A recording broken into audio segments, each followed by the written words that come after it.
Vamos lá? Vamos falar mais um pouquinho de comportamento organizacional. Essa matéria é super empolgante, não é? Que está muito relacionada à nossa ideia de trabalho e, inclusive, influencia a sua percepção do seu ambiente de trabalho. Vocês vão ver com outros olhos quando vocês tomarem posse no cargo que vocês tanto almejam, tá? Como esses componentes são importantes, como esse estudo é relevante para você até entender a realidade organizacional. Vamos lá? Bom, ainda falando das principais atitudes no trabalho, a gente fala também da percepção de suporte organizacional, que é o grau em que os funcionários acreditam que a organização valoriza suas contribuições e se preocupam com o seu bem-estar. Então essa percepção de suporte vai influenciar na sua atitude. E isso daqui, gente, tem muito a ver com os programas de QVT, ou qualidade de vida no trabalho. Hoje as organizações têm influenciado muito o comportamento por meio dos programas de QVT, considerando o espaço de vida total do indivíduo. Porque o indivíduo ele não é só um indivíduo organizacional, ele tem uma vida fora, ele é um ser social, um ser que tem família, que tem, não é, outras organizações de que faz parte. Então a qualidade de vida no trabalho tem sido um elemento muito importante para trazer essa ideia de percepção do suporte organizacional, para que as pessoas sintam que a organização se preocupa com elas e que dá valor às suas contribuições. Isso também é um componente importante aí da satisfação no trabalho, tá? E aí isso gera, claro, um maior comprometimento. Vamos lá, seguindo. Principais atitudes ainda, engajamento do funcionário, que é seu envolvimento, satisfação e entusiasmo com o trabalho que ele exerce. E aí, quando a gente fala de satisfação, fica fácil notar todos os elementos, mas vamos falar agora um pouco de insatisfação. Quais são as reações que o indivíduo pode ter quando ele está puto com o trabalho, tá? Então essas reações podem ser ativas, essas reações podem ser passivas. Essas reações podem ser destrutivas e essas reações podem ser construtivas. Então são os extremos que a gente tem aqui. O que seria aqui a questão da saída? A saída é uma reação à insatisfação que o indivíduo tem. Ela é tanto ativa, tá? Quanto destrutiva. Então a saída é quando você enxerga que a organização não atende suas necessidades e você resolve que não vai permanecer nela. Então a saída é uma atitude, segundo Robbins, que é tanto ativa quanto destrutiva. Perceba? Sabe quando você está assim no limite, você fala assim, essa organização não atende às minhas necessidades. Estou insatisfeito. Vou dar um exemplo para vocês. Eu já fui do TJ, Tribunal de Justiça do DF Territórios. Já fui da Polícia Federal, depois fui do TJ. E eu cheguei em um momento do TJ que era uma instituição boa, moderna, tinha muitos instrumentos bons de gestão, mas não oferecia oportunidades a mim. Eu trabalhava num cartório, numa vara de família, e eu fazia só um andamento processual que era juntada de documentos, que é o que eu brinco, né? Em sala de aula eu sempre falo essa história, eu fazia um mero 913. Sabe o que era o 913? Eu pegava os processos, né? Encontrava a localização física deles no sistema, depois eu juntava tudo na minha mesa e colocava os documentos que eu precisava inserir naquele processo. Aí eu ia, digitava o número do processo do sistema, apertava 913 e enter, 913 e enter, 913 e enter, 913 e enter, 913 e enter, 913 e enter, forever and ever, 6 horas por dia, 5 dias por semana, exceto feriados e recessos forenses e férias. Era isso que eu fazia, eu só fazia isso, gente. E eu já dava aula, porque eu dou aula há muitos anos. Eu já dava aula e eu saía da aula assim, né, super empolgado, porque as pessoas me respeitavam bastante, ouviam aquilo tudo que eu estava ensinando e falando. E eu chegava no TJ e fazia 913. Tinha estudado pra caramba pra usar no concurso, mas eu só usava 913. Só apertava 913, enter, botãozinho lá.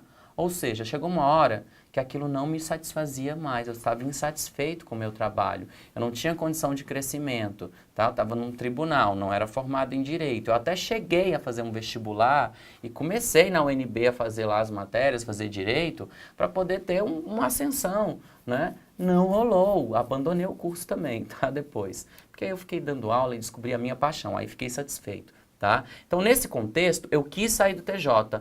Um belo dia, eu pedi licença sem remuneração, porque não me deram a licença capacitação que eu pedi para poder estudar, né? E fiquei só dando aula, só dando aula. Um belo dia, eu fiz o concurso do MPU, passei em 5º lugar nacional, graças a Deus. Tô lá no MPU até hoje, desde 2014, assumi por lá, tá? E tô lá no cargo de analista de gestão pública, super comprometido com o que eu faço, super valorizado, ok? Então, eu estava insatisfeito. Minha resposta foi a saída, ok? Que seria isso, ó, uma resposta tanto ativa quanto destrutiva. Agora, olha a voz. A voz é a resposta da insatisfação, tá? A voz é quando você tem uma atitude construtiva, tá?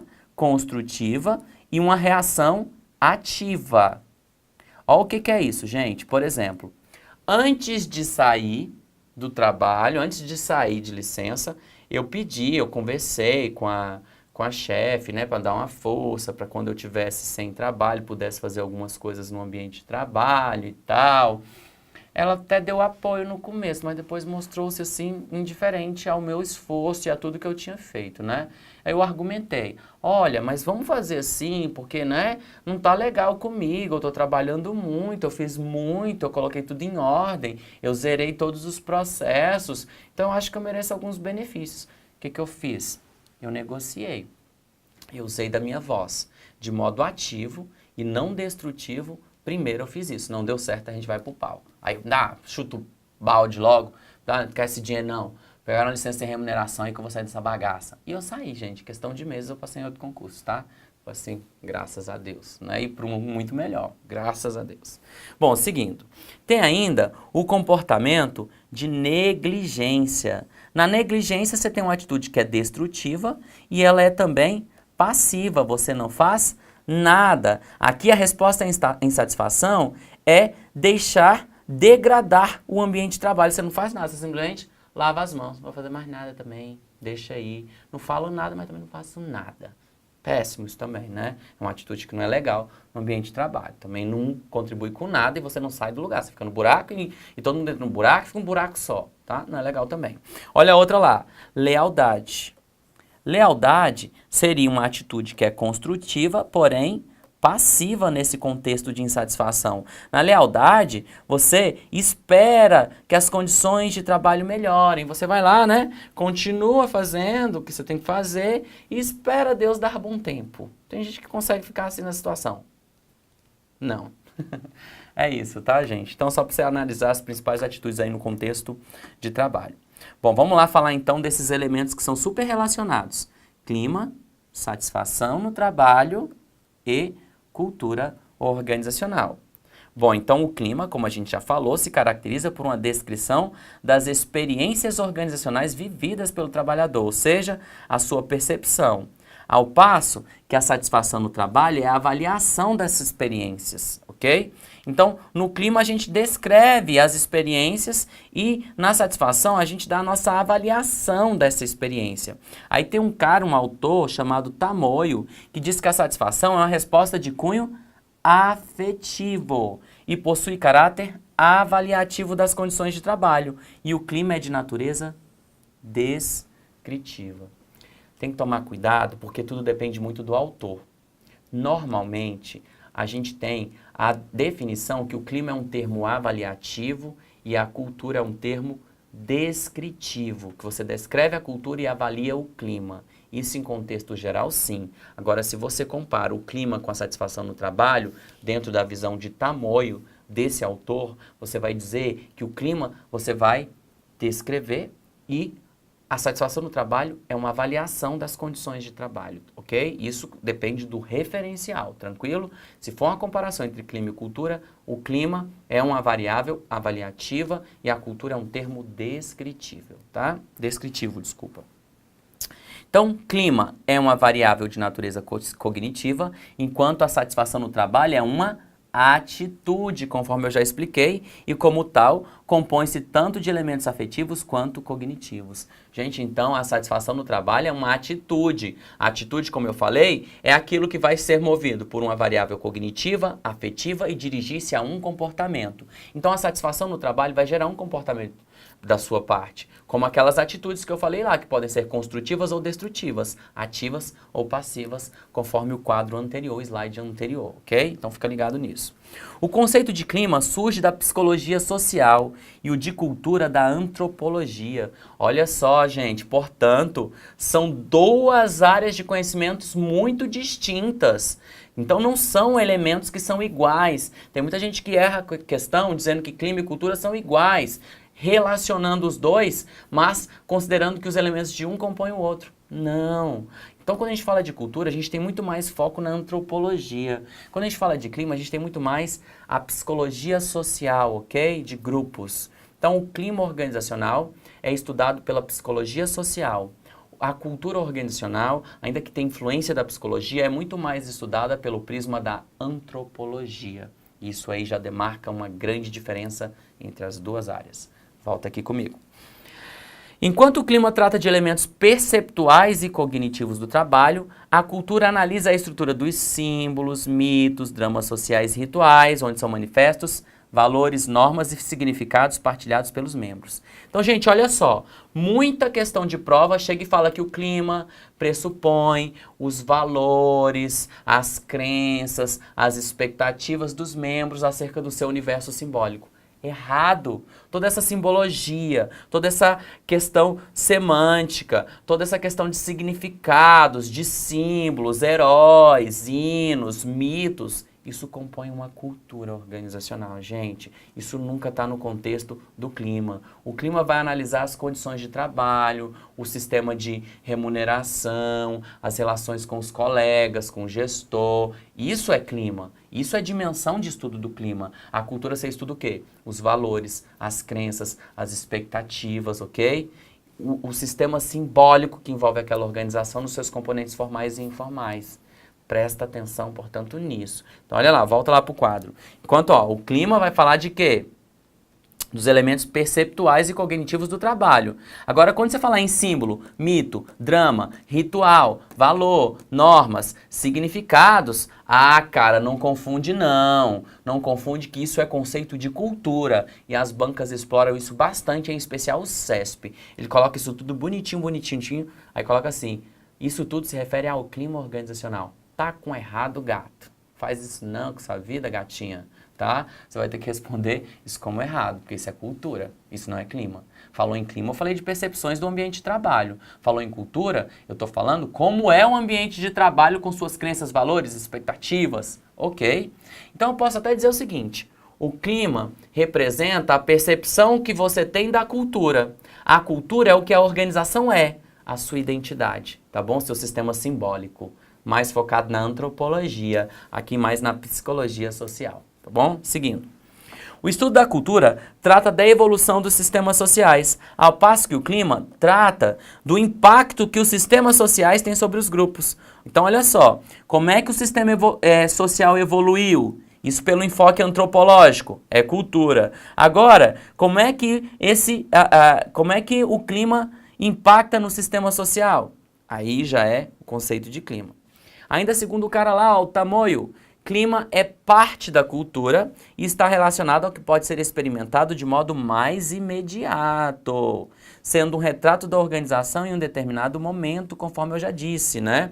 Traduzindo percepções e aspectos cognitivos do empregado acerca de dimensões que são relevantes da organização e, portanto, que vão afetar o seu comportamento. Então, olha só, Tamoio ainda nos diz isso. O clima é uma variável da cultura, ou seja, primeiro vem a cultura para depois vir o clima. A cultura é a maneira de ser, de agir, de pensar de uma organização, o seu sistema de valores, ok? E isso vai influenciar o comportamento organizacional e, portanto, vai influenciar a percepção do clima. O clima é como você enxerga essa cultura, você pode dizer isso. Então tem essa cultura. O clima é a atmosfera psicológica inerente à percepção dessa cultura que certa coletividade tem durante um certo período de tempo da organização. Um retrato fiel de como pensam as pessoas naquele determinado período de tempo, ou de como elas enxergam os componentes da organização, tá? Fica ligado. Vamos lá agora, continuando. Clima e satisfação são construtos teoricamente diferenciáveis, portanto. Enquanto o clima diz respeito à percepção de ocorrência de práticas organizacionais pelo funcionário, tanto na variável macro ou no nível da organização, a satisfação consiste na avaliação do empregado sobre o que ele recebe da organização em comparação com o que ele esperava, que é uma variável micro no nível do indivíduo. Então, olha só, quando eu falo do clima, eu tenho uma variável macro. Quando eu falo da satisfação do trabalho, eu estou falando de uma variável micro, ok? É uma avaliação que o funcionário faz. Quando eu falo da organizacional, eu estou falando do clima, não estou falando da satisfação, não estou falando só da cognição, estou falando também da afeição, quando eu falo da dimensão satisfação no trabalho, ok? O comprometimento do indivíduo com a organização envolve necessariamente a participação de elementos avaliativos e afetivos. Então, o que que ele avalia? É a cognição. Cognição. Por exemplo, aquele exemplo que eu dei mesmo. Salário baixo. Aí eu venho aqui para o domínio afetivo. Estou puto com a organização. Domínio afetivo. Aí isso vai gerar nas pessoas um certo comportamento. O comportamento é: quero sair daqui. Quero achar outro emprego, ok? Então são elementos importantezinhos aí que você precisa saber para estudar a noção de clima, tá? Aliás, aqui eu vou falar de dimensões do estudo do clima, tá? Mas antes disso, vamos falar dos instrumentos para medir o clima? Vamos falar. Deixa eu apagar aqui, ó. Pegar esse quadro aqui. Para eu pegar e anotar aqui para vocês, que eu não fiz um slide específico para tanto, né? Acabei esquecendo na hora de montar. E aí eu vou colocar aqui para vocês, tá? Instrumentos para pesquisa de clima. Instrumentos para avaliação / pesquisa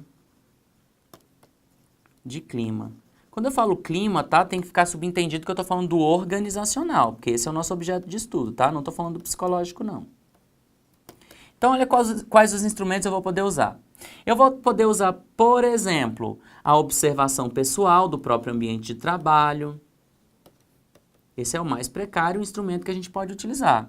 Além da observação pessoal, eu posso trabalhar com questionários. Aplicar questionários perguntando algumas dimensões que daqui a pouco eu vou falar com vocês. Posso também realizar entrevistas com pessoas chave da organização. Posso ainda realizar análise de documentos da organização, análise documental. É mais fria, mas traz algumas informações para a gente iniciar, tá? E eu também posso trabalhar com grupos de foco, ou grupos focal, tá? Ou focus group. Focal, que em inglês eles também colocam às vezes, tá? Focus group. Então essas são as técnicas ou ferramentas, tá, gente? Vamos entender essas técnicas ou ferramentas. A observação pessoal é simples de entender.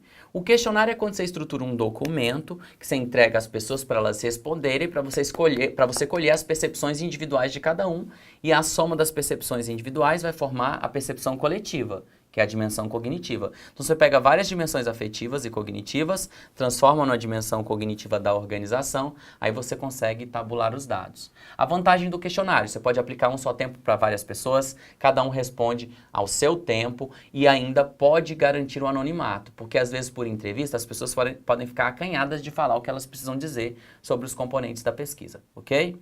Posso fazer entrevistas, eu não posso entrevistar todo mundo da organização, então o ideal é que eu filtre isso daí, eu vá só em pessoas chave da organização e entreviste só aquelas pessoas que têm um conhecimento profundo do sistema organizacional, ok? Então, além disso, o que eu posso fazer? Eu posso fazer a análise de documentos. Eu pego os vários documentos que a organização tem relacionados ao contexto de trabalho para tirar ali um corpus, sabe? A essência do que é importante para aquela organização e que vai influenciar no comportamento. E, por fim, eu posso fazer um focus group. Esse eu vou tomar mais um tempo para falar, porque o grupo de foco, gente, ele é uma base, ele é como se fosse uma entrevista coletiva, em que você reúne aí de 7 a 11 pessoas, não pode nem ser tão pouco, porque ninguém vai falar, e nem muito para não virar zona. E aí, você vai fazer uma espécie de entrevista coletiva, mas não se busca consenso. Não é para todo mundo entrar em consenso não, tá? é para cada um manifestar a sua opinião, para trazer à baila diversos temas que são importantes no contexto organizacional. Então, o Focus Group é um grupo de pessoas. Normalmente, você não cria grupos antagônicos ali, tá? Para não dar muita rixa. E aí, você deixa as pessoas trocarem entre si de acordo com alguns temas mediados por um moderador. Normalmente, a gente grava, né, esses grupos de foco para poder depois tirar a essência daquilo, fazer uma degravação, análise do discurso e coisa do tipo, tá? Então, isso seria um grupo de foco, o Focus Group, que é um instrumento que a gente serve, que a gente usa, por exemplo, para mapear competências, para fazer pesquisa de clima organizacional. Dito isso, vamos entender as dimensões que a gente pode avaliar numa pesquisa de clima. Aí eu vou falar primeiro do modelo de Kolbe, ok? Vamos lá? Então, Kolbe vai usar uma escala de avaliação, que é uma escala Likert, tá?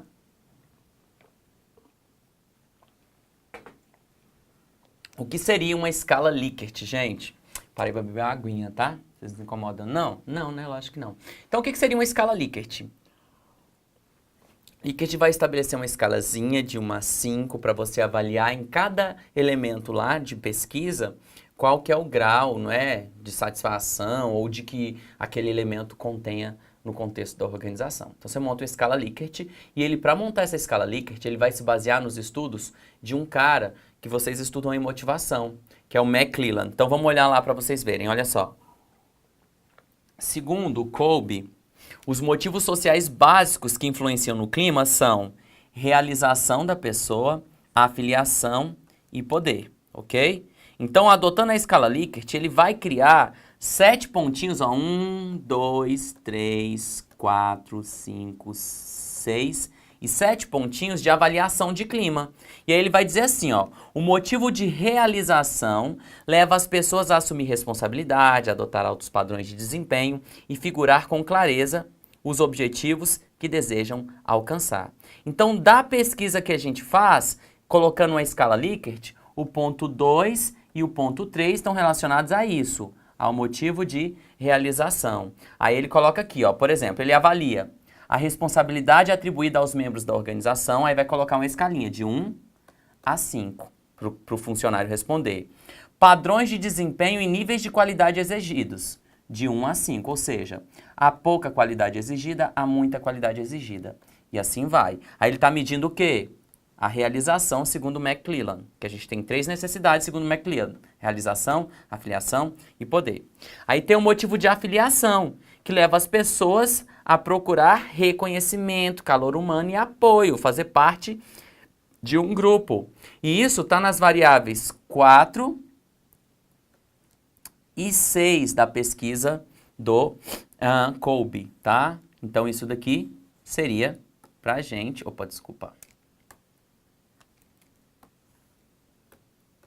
Isso daqui seria pra gente, então, recompensas e reconhecimentos distribuídos. Poucas recompensas ou muitas recompensas, de 1 a 5 na escala Likert. Calor humano e apoio existentes na organização. Aí vai de uma escala de 1 a 5. Também a gente vai medindo. Cada pessoa pode responder isso por um questionário, por exemplo, ou por perguntas numa entrevista. E por fim, o motivo de poder, que leva as pessoas a valorizar a autoridade, normas e líderes, quer como chefes, quer como subordinados. Aí olha só, vem aqui o tópico 1 e o tópico 7 da pesquisa de Kolbe, em que a gente coloca a conformidade com as normas e grau de obediência exigido pela organização e, por fim, liderança reconhecida e estimulada. Então, isso daqui são os elementos que compõem a escala de Kolbe para a gente fazer pesquisa de clima. Percebam que esses não são componentes do clima, tá? Ó, gente, presta atenção, esses elementos de 1 a 7 não são componentes do clima, eles são antecedentes do clima, eles vão influenciar no clima, vão gerar um certo clima, ok? Vamos para outra escala, vamos para outro tipo de pesquisa de clima que a gente pode fazer? Olha lá, olha só.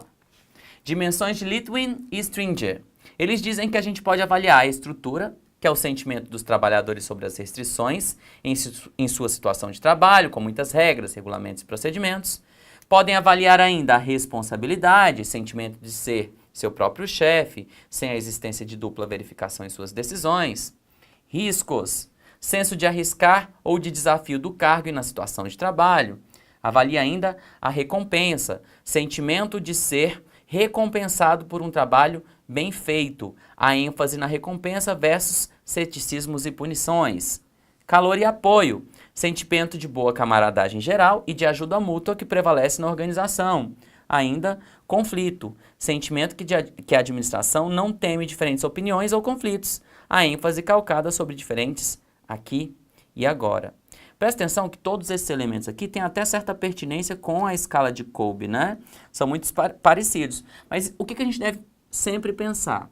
Que o clima é fenômeno multidimensional. Olha quantas dimensões a gente está avaliando aqui para poder fazer a pesquisa do clima, tá? Tanto no modelo de Kolbe quanto nesse aqui, que tem só 6 pontos, mas também tem pontos relevantes. Olha o que o Kozlovsky e o Doherty vão nos falar. Eles avaliam a estrutura, que é a percepção de que o trabalho é estruturado e organizado, a clareza, quanto os empregados percebem clareza nos objetivos que lhes são propostos, responsabilidade, que é quanto eles percebem que são responsabilizados por suas ações, autonomia, percepção que podem tomar as decisões pertinentes ao seu trabalho sem consultar superiores, controle, percepção dos colaboradores com relação à pressão sofrida na execução dos trabalhos, das tarefas, participação, percepção no que diz ao encorajamento para que participem da tomada de decisão, suporte da supervisão, quanto os empregados percebem a demonstração de responsabilidade e respeito por parte dos superiores, trabalho em equipe, quanto eles percebem que o ambiente de trabalho é amigável e cooperativo, cooperação, quanto os empregados percebem que há cooperação entre os vários grupos, times de trabalhadores, gestão consciente, percepção de que a equipe de gestão é consciente no que diz respeito à satisfação das necessidades dos empregados e fluxo de comunicação, quanto os empregados percebem que o sistema de troca de informações é eficiente em termos de receptividade, abertura e fluxo, ok? Então vamos lá, volta aqui para mim. Então são muitas dimensões que vão influenciar o clima. Por exemplo, o grau de informação que você tem, se as pessoas comunicam, se você tem responsabilidade, se eles distribuem o processo decisório a ti, ou se as decisões são todas uniformes, como é que é o sistema de benefícios, como é que a organização cuida de você, se ela tem um plano de saúde, tudo isso vai influenciar na sua percepção do clima, isso tudo é antecedente. Ou seja, são várias dimensões que podem ser mensuradas por meio dos instrumentos de pesquisa que eu detalhei para vocês, tá? Então, assim, eu estou falando de gestão de pessoas para vocês, eu vou procurar sempre ao fim de cada bloco de conhecimento trazer uma reflexão acerca disso, acerca da gestão de pessoas e do ambiente de trabalho e como isso influencia a sua vida pessoal. Olha a reflexão que eu trouxe para vocês hoje, para finalizar, olha só. Opa, peraí. O dinheiro pode ser um forte motivador, mas não necessariamente estará apto a fazer alguém feliz. Ainda que ele te mova em determinado sentido, com certa força e permanência, ao chegar lá, você deve se perguntar o quão satisfeito está com aquilo que faz. Sentir-se importante está muito mais atrelado à relevância de suas contribuições do que com aquilo que ganha ou o quanto pode gastar. Então, gente, é uma reflexão minha, tá? Renato Lacerda aí para vocês, porque muitas vezes a gente procura a satisfação no trabalho por meio da remuneração. E olha, trabalho é um aspecto muito importante da vida de um indivíduo, tá? Talvez você passe mais tempo no seu trabalho do que com sua família. Eu, por exemplo, com certeza passo mais tempo com meus colegas de trabalho do que com minha família. Então, para mim é muito importante e relevante que eu tenha um ambiente harmonicamente adequado de trabalho, em que as pessoas valorizem aquilo que eu faço, independente do quanto eu ganhe. Assim, eu sou muito reconhecido pelo que eu faço, graças a Deus, tanto aqui quanto no Ministério Público. E eu acho que eu ganho bem por aquilo que eu faço, sabe? Não sou rico, não, mas a riqueza nunca foi minha pretensão dentro do trabalho, sabe? Eu sempre busquei fazer aquilo que me motive e sentir importância, relevância. E eu sinto uma extrema importância e relevância nessa minha função social aqui, porque eu sei que eu estou trabalhando com sonhos, estou mexendo com vidas, assim como o concurso público mudou a minha vida, eu sei que pode mudar a sua também. É por isso que eu me esforço tanto para que eu tenha a melhor abordagem possível para você entender tudo em administração e gestão de pessoas. Então a gente fica por aqui, fechamos mais um bloco de conhecimento. Clima, percepção, atitude, comportamento organizacional, ok? Abraço, até o próximo tema.